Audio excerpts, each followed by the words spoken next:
Hello students, in this video lecture we are going to discuss oxidation number. So what is oxidation number? Oxidation number क्या होता है? Oxidation number it is also called oxidation state. इसे हम दूसरा नाम oxidation state भी कहते हैं. होता क्या है? Oxidation number जो है it is a charge. It is a charge on atom if all the bonds attached to this atom are broken. Right? किसी एटम के ऊपर जो चार्ज है, कैसे वो चार्ज डेवलप हो रहा है? जब उस एटम के साथ जितने भी बॉन्ड्स हैं अगर उनको तोड़ दिया जाए, तोड़ने के कारण, उन बॉन्ड्स को तोड़ने के कारण जो एटम के ऊपर चार्ज अपीयर होगा, that charge is the oxidation number of that atom. Right. For example we have carbon dioxide molecule CO2 और CO2 का स्ट्रक्चर जो है इस प्रकार का है, लीनियर स्ट्रक्चर. अगर इन डबल बॉन्ड्स को तोड़ दिया जाए तो जो चार्ज ऑक्सीजन और कार्बन के ऊपर डेवलप होगा वो चार्ज ऑक्सीजन का ऑक्सीडेशन नंबर होगा और वही चार्ज कार्बन का ऑक्सीडेशन नंबर होगा. राइट. तो यह हम फर्दर रूल्स में बात करेंगे जब हम रूल्स का अप्लाई करके जो है कंपाउंड के अंदर किसी एटम का ऑक्सीडेशन नंबर फाइंड करेंगे. राइट. तो सिंपली ये डेफिनेशन है what is oxidation number. So oxidation number it is the charge on an atom if all the bonds attached to it are broken. Right. It is also called oxidation state. So oxidation number is simply the charge on atom. Right. It is the charge on an atom. First rule क्या है? All elements in elementary state have oxidation number 0. जितने भी elements अपनी elementary state में पाए जाते हैं उनका ऑक्सीडेशन नंबर 0 लिया जाता है. जैसे आयोडीन जो है अपनी एलिमेंट्री स्टेट में I2 के फॉर्म में पाया जाता है, तो आयोडीन का ऑक्सीडेशन नंबर जो है हम 0 लेंगे जब ये I2 की फॉर्म में होगा. राइट. इस तरीके से chlorine molecule, P4 molecule, acid molecule, oxygen O2 के फॉर्म में पाया जाता है, नाइट्रोजन N2, कार्बन, सोडियम, इन सब के लिए जो है ये सारे अपनी एलिमेंट्री स्टेट्स में हैं और इनके लिए ऑक्सीडेशन नंबर क्या लिया जाएगा? 0 कंसिडर किया जाएगा. यहाँ जब जो है जैसे आयोडीन है, इसने सिमिलर अपने ही एलिमेंट दूसरे एटम के साथ जो है बॉन्ड बनाया है, तो यहाँ पे आयोडीन का जो ऑक्सीडेशन नंबर है वो 0 है. क्लोरीन ने सिमिलर एटम के साथ जो है बॉन्ड बनाया है, तो इन दोनों का ऑक्सीडेशन नंबर यहाँ पे क्या होगा? 0 होगा. राइट. तो जैसे ये फास्फोरस का स्ट्रक्चर है यहाँ पे P4. राइट. फास्फोरस ने फास्फोरस के साथ बॉन्ड बनाया है, फास्फोरस ने फास्फोरस के साथ बॉन्ड बनाया है. हर जगह फास्फोरस के साथ अटैच है, हर एक फास्फोरस का ऑक्सीडेशन नंबर क्या होगा? 0 होगा. तो ये जो हमने आपको बताया कि जैसे आयोडीन का बॉन्ड आयोडीन के साथ, क्लोरीन का बॉन्ड क्लोरीन के साथ, फास्फोरस का बॉन्ड फास्फोरस के साथ, when atoms have formed bond with atoms of same element their oxidation number is also 0. Right. ध्यान से सुनिएगा इस पॉइंट को. सेकंड रूल क्या है हमारे पास? सेकंड रूल है अल्काली मेटल्स के बारे में. राइट. जो ग्रुप फर्स्ट के एलिमेंट्स होते हैं उनको अल्काली मेटल्स कहा जाता है. राइट. जब ये कंबाइंड स्टेट में होंगे तो इनके लिए +1 ऑक्सीडेशन स्टेट जो है लिया जाता है. राइट. तो जो भी ग्रुप 1 के एलिमेंट्स हैं, फर्स्ट ग्रुप एलिमेंट्स हैं lithium, sodium, potassium, rubidium, caesium, जब ये कंबाइंड स्टेट में होंगे तो इनके लिए हमने +1 ऑक्सीडेशन स्टेट जो है लेना होता है. राइट. जैसे ये ग्रुप 1 के एलिमेंट्स है lithium, right, sodium, potassium, rubidium, caesium, francium, सब के लिए जो है हमने +1 ऑक्सीडेशन स्टेट जो है लेना होता है, लेकिन कंबाइंड स्टेट में. राइट. ये किसी के साथ कंबाइंड स्टेट में होंगे. जैसे सोडियम जो है हाइड्रोजन के साथ कंबाइन होगा, तो आप सोडियम को क्या लेंगे? +1 ऑक्सीडेशन स्टेट लेंगे. राइट. जैसे Na2O सोडियम ऑक्साइड है, तो सोडियम के एक एटम के लिए आप जो है +1 चार्ज लेंगे एक एटम के लिए, तो 2 एटम का +2 हो जाएगा. रूल 3 क्या है? ग्रुप 2 एलिमेंट्स जो हमारे अल्कालाइन अर्थ मेटल्स हैं, जब ये कंबाइंड स्टेट में होंगे तो इनके लिए +2 ऑक्सीडेशन स्टेट लेना है. राइट. अब हमारे पास ग्रुप 2 में क्या आते हैं? ग्रुप 2 के एलिमेंट्स हमारे पास हैं जिस तरीके से बेरिलियम है, मैग्नीशियम है, कैल्शियम है, स्ट्रोंशियम है, बेरियम है, रेडियम है. इन सब के लिए जो है +2 ऑक्सीडेशन स्टेट है. राइट. इन सब के लिए जो है +2 ऑक्सीडेशन स्टेट है सब के लिए. Right. All these have +2 oxidation state. सब के लिए जो है आपने जो है +2 लेना है जब ये किसी कंबाइंड स्टेट में होंगे. जैसे कैल्शियम ऑक्साइड है तो आप कैल्शियम के लिए +2 लेंगे oxidation state, right. Magnesium hydroxide combined state में है तो +2 लेंगे, ग्रुप 2 के लिए +2 लेंगे, राइट। और जो हेलोजेंस हैं ग्रुप 17 के जो एलिमेंट्स हैं सब के लिए जो है हमने -1 ऑक्सीडेशन नंबर लेना है, राइट। F नेगेटिव क्लोरीन के लिए जब ये कंबाइंड स्टेट में होगा, क्लोरीन, ब्रोमीन, आयोडीन जब ये कंबाइंड स्टेट में होंगे, जैसे HCl है, chlorine is in combined state, तो क्लोरीन के लिए हम जो है -1 ऑक्सीडेशन नंबर लेंगे अकॉर्डिंग टू रूल, राइट। तो देखिए यहाँ पे यही रूल लिखा है फोर्थ कि हेलोजेंस जो कि ग्रुप 17 का एलिमेंट है शो -1 ऑक्सीडेशन स्टेट, इनके लिए क्या लेना होता है हमें, -1 ऑक्सीडेशन स्टेट लेना होता है, राइट। अब है नेक्स्ट रूल ऑक्सीजन के लिए। ऑक्सीजन जब कंबाइंड स्टेट में होगा तो इसके लिए हमने -2 ऑक्सीडेशन स्टेट जो है लेना होता है, जैसे वाटर है, नाइट्रिक एसिड है, H2SO4 है, हर जगह एक एटम के लिए -2 लेना है। फिर कंपाउंड में कितने एटम्स हैं, तो जैसे 4 एटम्स होंगे, 4 × -2 कर लेंगे, लेकिन एक्सेप्शन है जहाँ पे हमने -2 ऑक्सीडेशन स्टेट नहीं लेना है पर ऑक्साइड्स के केस में। ऑक्सीजन का ऑक्सीडेशन नंबर जो लिया जाता है -1 लिया जाता है, you have to remember, right. Super oxides के केस में ऑक्सीडेशन नंबर जो ऑक्सीजन का है दैट इज़ -1/2, राइट। इसके अलावा एक्सेप्शंस में अगर OF2 का कंपाउंड होगा, ये आपको याद रखना है, OF2 का कंपाउंड, तो इस OF2 कंपाउंड के अंदर ऑक्सीजन के लिए +2 ऑक्सीडेशन स्टेट लेना है, राइट। और O2F2 कंपाउंड होगा तो O2F2 के लिए आपने +1 ऑक्सीडेशन स्टेट लेना है ऑक्सीजन का क्या लेना है, +1 ऑक्सीडेशन स्टेट लेना है इन द कंपाउंड O2F2। अगर ओजोनाइड्स के कंपाउंड होंगे, ओजोनाइड्स मतलब जैसे पोटेशियम के साथ ओजोन है, राइट, तो ओजोनाइड्स के केसेस में जहाँ पे O3 होगा तो O3 के लिए आपने जो है -1/3 जो है ऑक्सीडेशन स्टेट लेना है, -1/3 ये आप जो है यूज़ करेंगे। अब जैसे ये लिथियम ऑक्साइड है, लिथियम ऑक्साइड Li2O, तो मान लीजिए हमने यहाँ पे ऑक्सीजन के लिए ऑक्सीडेशन नंबर कैलकुलेट करना है, तो लिथियम के 2 एटम्स हैं, एक एटम के लिए जो है लिथियम के एक एटम के लिए +1 लेना है, तो 2 एटम्स के लिए 2 × +1 2 आ गया, राइट, +x, ओवरऑल चार्ज 0 क्योंकि कंपाउंड के ऊपर कोई चार्ज नहीं है, x का वैल्यू यहाँ से -2 आ गया। जब -2 आ गया तो सिंपली ये कंपाउंड जो है ऑक्साइड का है, that is lithium oxide.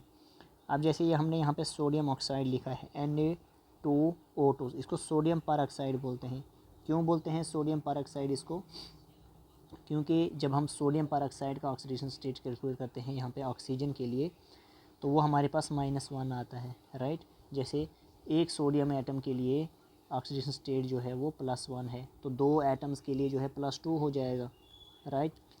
Plus में 2 × क्योंकि ऑक्सीजन के लिए हमने x लेट किया, ऑक्सीजन के 2 एटम्स है, 2 × x equal to overall charge 0, तो 2 + 2x = 0, 2 = 2x माइनस में x का वैल्यू -1 आएगा, जहाँ पे x का वैल्यू -1 मतलब ऑक्सीजन का जो ऑक्सीडेशन स्टेट है वो -1 आए तो ये परऑक्साइड का कंपाउंड है और इसका नाम है सोडियम परऑक्साइड।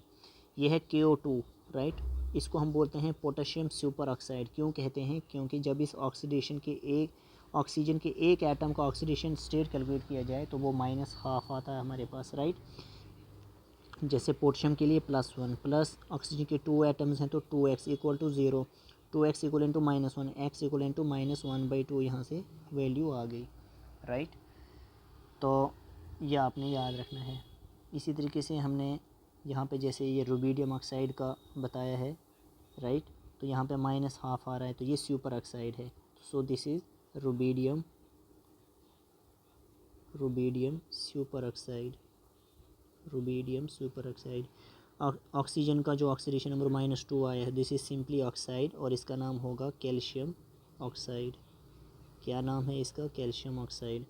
और ये होगा हाइड्रोजन परऑक्साइड क्योंकि जो ऑक्सीजन है इसका ऑक्सीडेशन नंबर -1 कैलकुलेट करके आया है, right, this is hydrogen peroxide. Important rule है ये कि हाइड्रोजन जब कंबाइंड स्टेट में होगा नॉन मेटल के साथ, राइट, तो उस वक्त हमने जो है हाइड्रोजन का ऑक्सीजन स्टेट +1 लेना है, राइट। जब भी हाइड्रोजन नॉन मेटल के साथ अटैच होगा तो आपने क्या लेना है, इसके लिए हाइड्रोजन के लिए +1 लेना है, राइट। जैसे हमारे पास हाइड्रोजन जो है Cl के साथ अटैच है, क्लोरीन इज़ नॉन मेटल, तो आपने इस वक्त हाइड्रोजन के लिए +1 ऑक्सीजन स्टेट लेना है, राइट। और हैलोजन्स का हमने ऊपर ही बताया, क्लोरीन का एक एटम का -1 लेना है, राइट। और जब भी हाइड्रोजन मेटल्स के साथ अटैच होगा, राइट, मेटल्स के साथ अटैच होगा, तो फिर हमने इसके लिए -1 ऑक्सीडेशन स्टेट लेना है। और जब -1 लेना है, जब हाइड्रोजन के ऊपर नेगेटिव चार्ज होगा तो इसको हाइड्राइड बोलते हैं, राइट, इसको हाइड्राइड बोलते हैं। और जब हाइड्रोजन के ऊपर पॉजिटिव चार्ज होता है तो उसको हम प्रोटॉन कहते हैं। जब हाइड्रोजन के ऊपर पॉजिटिव चार्ज हो तो इसको हम क्या कहते हैं, प्रोटॉन कहते हैं, राइट। तो ये चीज़ हमको याद रखनी है। Is it clear? जब भी, बहुत ही इंपॉर्टेंट रूल है, जब भी सिंगल एटम को कन्वर्ट किया जाए किसी आयन में, राइट, तो उसका जो चार्ज होगा वही उसका ऑक्सीडेशन नंबर होगा। मान लीजिए फास्फोरस से 3 इलेक्ट्रॉन इसने गेन किए तो P3 माइनस बन गया, तो इसका ऑक्सीडेशन नंबर -3 होगा। जिससे सोडियम में इसने 1 इलेक्ट्रॉन लूज़ कर लिया, राइट, तो Na+ आयन बना, तो इसके लिए ऑक्सीडेशन स्टेट जो है +1 होगा, राइट। और नेक्स्ट रूल ये है कि किसी भी आयन के अंदर, in an ion, total charge क्या होगा, sum of oxidation number of all elements. सारे एलिमेंट्स के ऑक्सीडेशन नंबर का सम करेंगे तो आयन का टोटल चार्ज आ जाएगा, राइट। फॉर एग्ज़ाम्पल जैसे हमारे पास कंपाउंड दिया होगा, हमारा PO4 3- और हमसे कहा जा रहा है फास्फोरस के लिए ऑक्सीडेशन स्टेट कैलकुलेट कीजिए। तो फास्फोरस के लिए हम X रख लेते हैं, +4 × 1 ऑक्सीजन के लिए -2 इक्वल टू ओवरऑल चार्ज हमको -3 दिखाई पड़ रहा है, तो इसलिए हम यहाँ पे 0 नहीं लेंगे।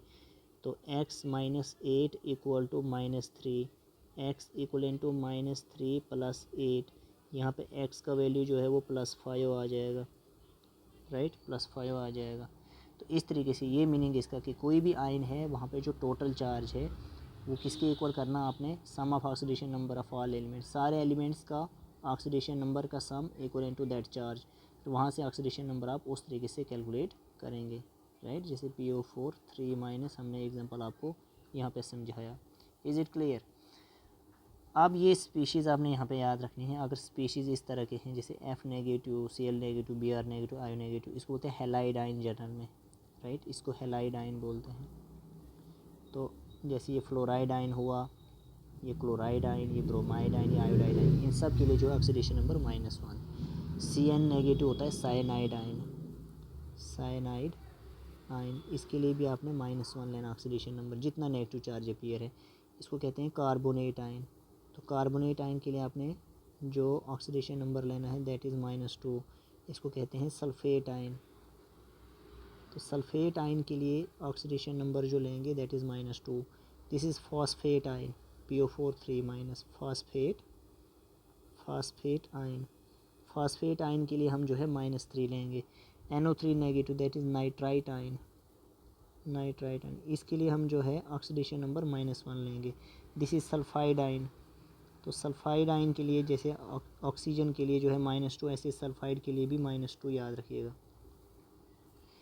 इसी तरीके से यहाँ पे नाइट्रोनियम आयन NO+, जब ये मेटल के साथ अटैच होगा, राइट, तो +1 लेना है नाइट्रोनियम के लिए।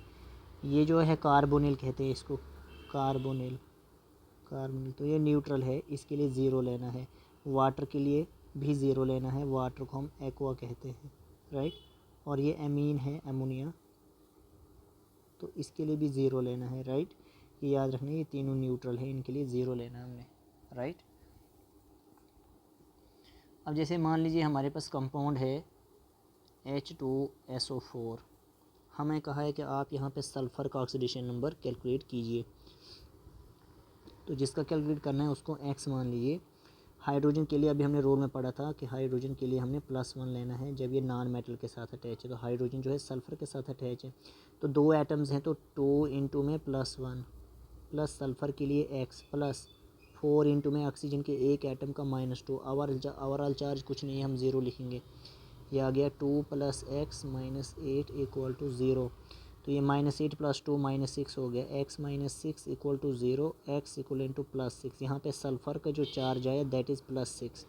इस तरीके से कैलकुलेशन करनी है, राइट। जैसे मैं नेक्स्ट कंपाउंड लिख रहा हूँ K2Cr2O7, this is potassium dichromate.